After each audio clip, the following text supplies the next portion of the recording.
नौकरी, मजबूरी या शौक, सीधी सादी सी रोली की शादी सिड से तय होती है। शादी के बाद तुम नौकरी करना चाहोगी? नहीं नहीं, बिल्कुल नहीं।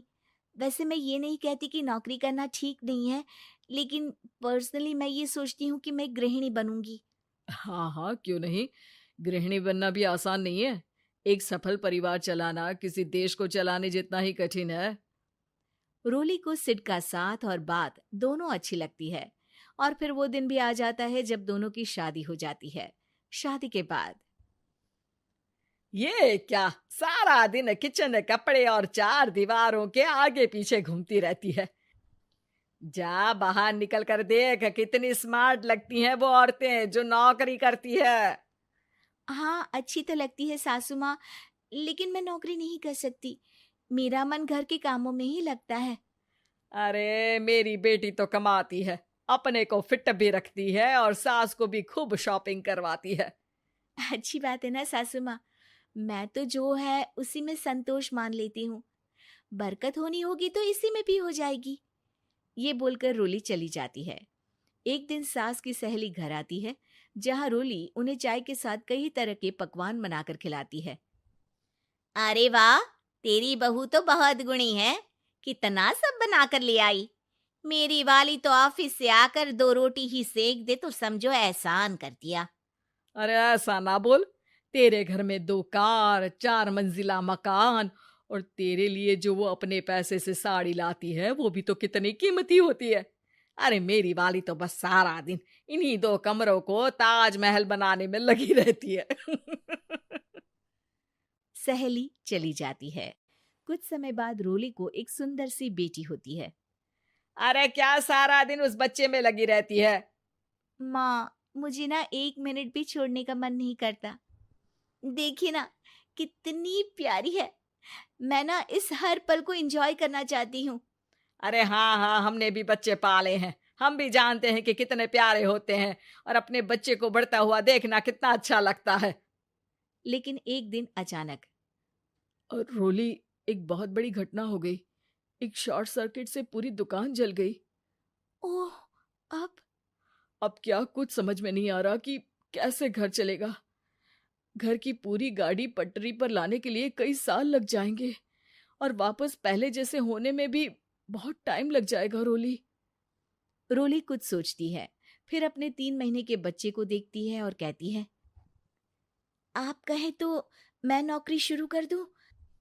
माँ मुन्नी को देख लेगी, फिर शाम को तो मैं घर आ ही जाऊंगी। सिड कुछ कहता उससे पहले ही उसकी सास वहां आ जाती है। अरे हाँ हाँ, अब भी तुझे नौकरी करने के लिए पूछना होगा। अरे घर पर इतनी बड़ी विपदा आ गई है, तू है कि बच्चे का मुंह देख रही है। अरे क्या मुझ पर भरोसा नहीं है?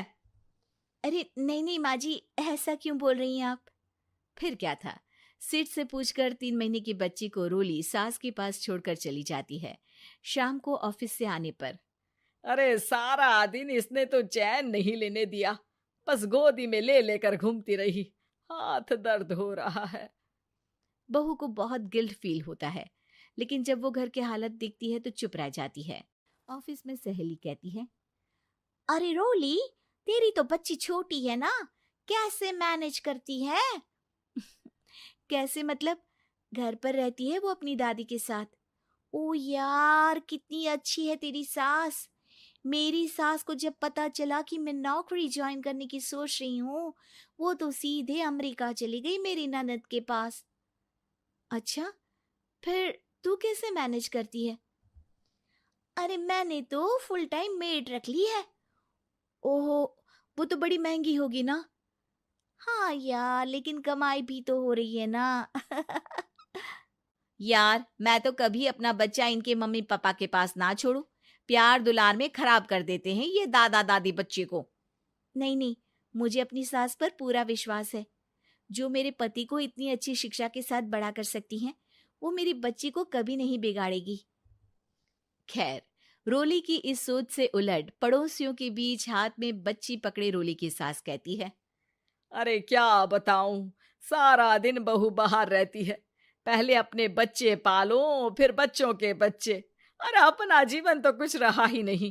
अरे नहाने भी जाती हूं ना तो इसे साथ रखती हूँ, कल को कहीं गिर गई या चोट लग गई तो बहू तो हमारी खाल उखाड़ लेगी ना। अरे ऐसा भी क्या डरना बहू से, नौकरी थोड़ी की है उसकी। अब क्या बताऊं, पढ़ी लिखी लड़कियां हैं आजकल की। चलो चलती हूँ, सब्जी बनाने का वक्त हो गया है। बच्चे आएंगे तो खाना तो बना मिले। सास ये बोलकर वहां से चली जाती है कि तभी रोली ऑफिस से घर पहुंचती है। बाहर पड़ोसियों को देखकर, नमस्ते आंटी जी, कैसी हैं आप?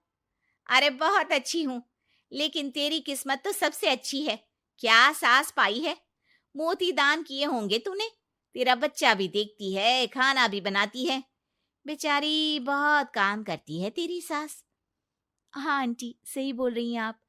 अब ऑफिस भी दूर है तो आने जाने में वक्त चला जाता है। खैर चलती हूँ। हाँ हाँ बेटा जाओ, गर्मा गर्म खाना खाओ। रोली घर आती है, जहाँ सास एक बार फिर छोटी सी मुन्नी की शरारतें गिनाने में लग जाती है। अरे आज तो इसकी वजह से मुझे 2 बार कपड़े बदलने पड़े। बार बार पानी गिरा दे रही थी। दोपहर में थोड़ा सोचा कि आराम कर लूं तो दूध के लिए रोने लगी। हाय, मैं तो परेशान ही हो गई। रोली को सास की बात अब कुछ अजीब लगती है, पर वो जल्दी से कपड़े बदलकर किचन में जाकर रोटियां बनाने लगती है। सारा महीना काम करने के बाद रोली को सैलरी मिलती है। वो पैसे लेकर सीधे सास के पास जाती है। माँ जी, ये मेरी सैलरी। आपने हर कदम में इस घर का साथ दिया। मैं नौकरी करने के पक्ष में नहीं थी। मैं तो अपने बच्चे को बढ़ता देखना चाहती थी। मैं थोड़े में भी खुशी थी। कभी मैंने आपको किचन में पैर नहीं रखने दिया था। घर की मुसीबत नहीं आती तो मैं कभी इन जिम्मेदारियों को आप पर पड़ने नहीं देती। अब सास समझ चुकी थी कि उसकी गलती कहाँ है। हाथ में पैसे देखकर कहती है, मैं पढ़ी लिखी नहीं थी तो पति ने भी कभी पैसे हाथ में नहीं रखे। बेटे ने भी गल्ला संभाला, लेकिन तूने मुझे समझा। ये मेरा सम्मान है कि एक बहू होकर तूने पूरी सैलरी मेरे हाथ में रखी बेटा।